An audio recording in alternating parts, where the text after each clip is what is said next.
بچپن میں ہمارے گاؤں کے رشتہ دار لاہور دیکھنے آیا کرتے تھے، اور یہ کچھ 70 برس پیشتر کی بات ہے، اور لاہور دیکھنا کوئی آسان کام نہیں تھا۔ دور دراز کے گاؤں تھے، پہلے گھوڑیوں پہ سوار ہوتے، پھر ٹانگوں پہ سوار ہوتے، پھر جا کے اسٹیشن پہ گاڑی کا انتظار کرتے، تو بہت کم لوگوں نے لاہور دیکھا ہوتا تھا، اور جو آتے تھے وہ 3 فرمائشیں کرتے تھے، مجھے اب تک یاد ہے۔ پہلے وہ ٹھنڈی سڑک دیکھنا چاہتے تھے، ٹھنڈی سڑک مال روڈ، آج کی شاہراہ قائد اعظم، اور میں گواہ ہوں کہ ان دنوں یعنی 70 برس پیشتر وہاں کارپوریشن کی ایک گاڑی آتی تھی، اور وہ آ کے تو وہاں چھڑکاؤ کرتی تھی، اور اس کے سائیڈ میں باغیچے تھے چھوٹے چھوٹے، وہاں بہشتی جو ہے مشکیزوں سے پانی دے رہے ہوتے تھے، اس لیے یہ ٹھنڈی سڑک کہلاتی تھی۔ خواتین و حضرات، آپ کو میں خوش آمدید کہتا ہوں کارواں سرائے میں۔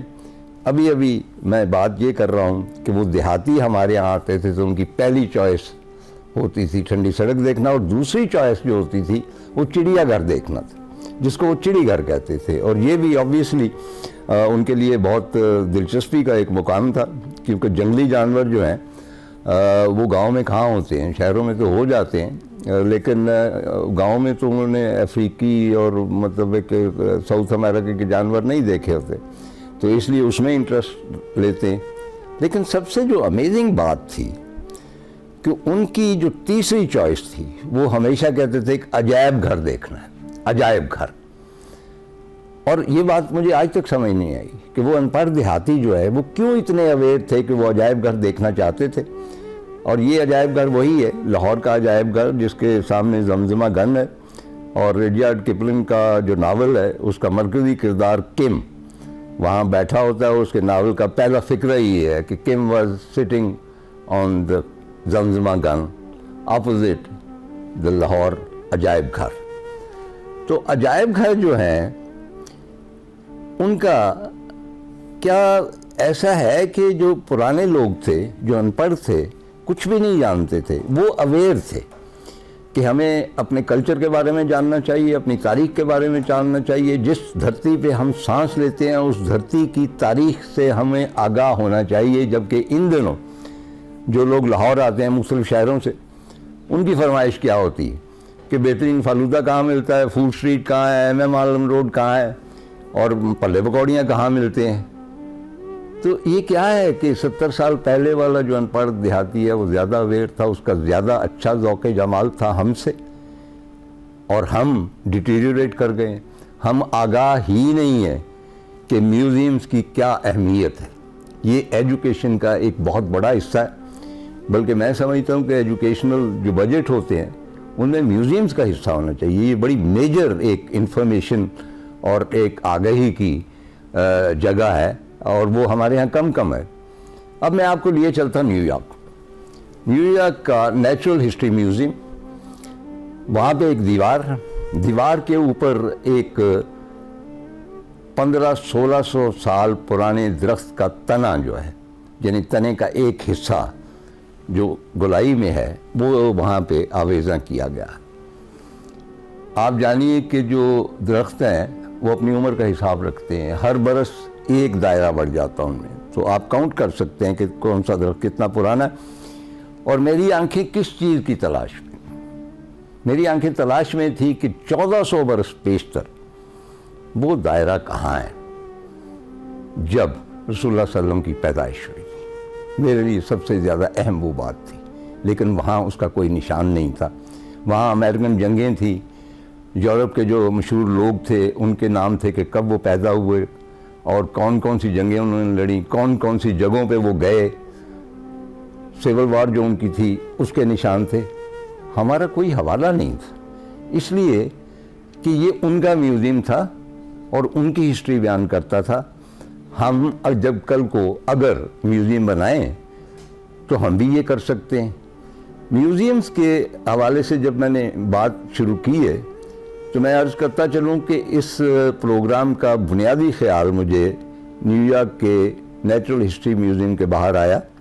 میں نے دیکھا کہ اسکول کے بچے ہیں 30-40، اس کے اندر داخل ہو رہے ہیں۔ اس میوزیم میں اس درخت کے تنے کے علاوہ اسپیس کے علیحدہ سیکشن ہیں، سمندروں کے علیحدہ سیکشن ہیں، پرانے جو کلچر ہیں ان کے علیحدہ سیکشنز ہیں، ریلیجنس کے علیحدہ سیکشن ہے اور میں اسلام کے سیکشن میں گیا ہوں، وہاں پہ اذان گونج رہی تھی، اور یقین کیجئے کہ میں نے بہت ساری حقائق وہاں سے حاصل کیے۔ گورے بے ایمان تو ہیں لیکن اتنے بے ایمان نہیں ہیں کہ اپنے میوزیمز میں بے ایمانی کریں، چنانچہ اسلام کا بہت درخشاں جو پہلو ہے وہاں پہ اجاگر کیا گیا ہے۔ اسی طرح وہاں پہ ایک گھوڑے کا ہے ڈھانچہ کروڑوں سال پرانا، اور وہ لمبوترا ہے۔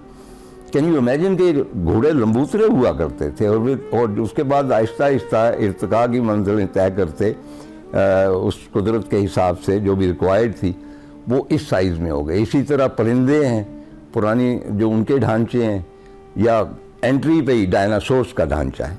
تو مجھے خیال کیوں آیا، 4-5 گھنٹے کے بعد جب وہ بچے باہر آئے تو وہ اپنے پاسٹ کے مختلف جو ریلیجنز ہیں ان کے بارے میں، مختلف جو کلچرز ہیں ان کے بارے میں اتنے آگاہ تھے کہ ہمارا کوئی BA MA پاس لڑکا بھی نہیں ہو سکتا۔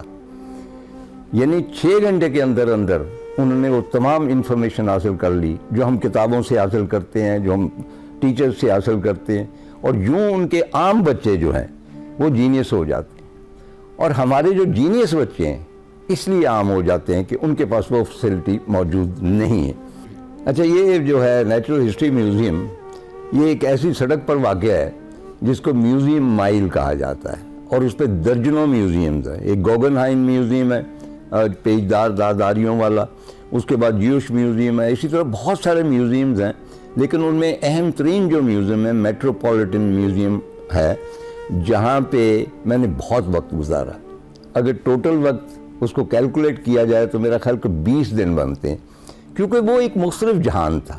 جس جہان میں چلے جائیے، مصر میں چلے جائیے، پرانے مطلب ہے کہ بیبیلون میں چلے جائیے، اور آپ وہاں پہ کھو جاتے ہیں۔ اور اس کا اگین سب سے جو انٹرسٹنگ سیکشن میرے لیے تھا وہ اسلامک سیکشن تھا، اور ایسے ایسے نوادر تھے وہاں پہ، قرآن پاک کے ایسے ایسے نسخے تھے کہ آپ دنگ رہ جاتے ہیں ان کو دیکھ کے، اور باقی پینٹنگز وغیرہ تو ہیں۔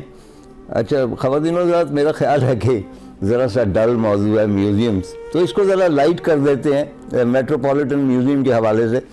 اس کے پہلو میں ایک کافی بار، تو میں اکثر جب تھک جاتا تھا تو وہاں جا کے تو ذرا ریلیکس کرتا تھا اور کافی کا ایک کپ پیتا تھا۔